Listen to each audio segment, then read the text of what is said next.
Draining the lymphatic What's system. up, my friends? So, guys, I'm going to show you a quick video here. Not going to be nothing long. I'm not going to edit it. I'm not going to do none of that fancy stuff because it never works. So most people don't see it anyways. So, lymphatic blockage. Many people are dealing with a clogged lymphatic system, okay? How does that happen? Well, eating a poor diet, contaminants we're getting from hygiene products, water, okay, parasites are a huge one, okay?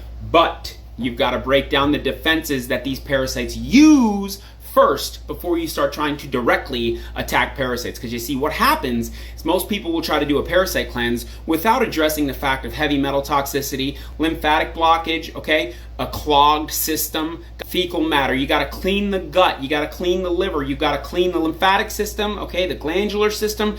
Then you move on to getting rid of parasites. So you can have a very serious cytokine dump, also known as a Herxheimer reaction, if you don't do it properly and you try to go straight to getting rid of these parasites, these critters. They want to survive, guys. They will try to latch onto you, especially if you have biofilms in the body you get from antibiotics and other things, okay? Calcium channels, okay?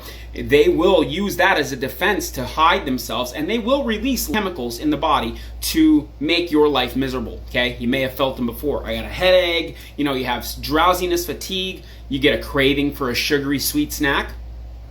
They're very intelligent, okay? They want to survive and they will do whatever they can. So here's what you're gonna do to drain the lymphatic system.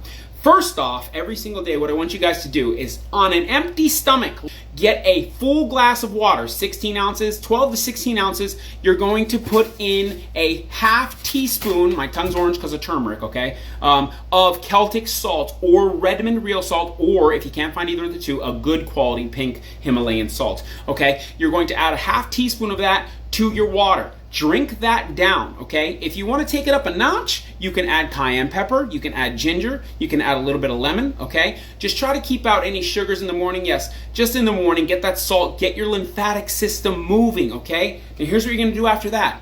Take your fingers, I'm going to do as quick as I can here.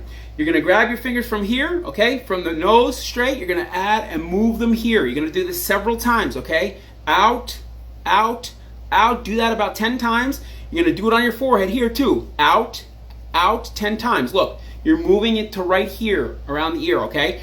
You're going to do your chin. You're going to grab your thumbs and your fingers, and you're going to pull back to the back of the ear here. You're going to do that, okay? Then you're going to move that down with your knuckles. Get it right about here. Then massage this area right where your collarbone is, okay? Do that, and you'll feel way better in the morning.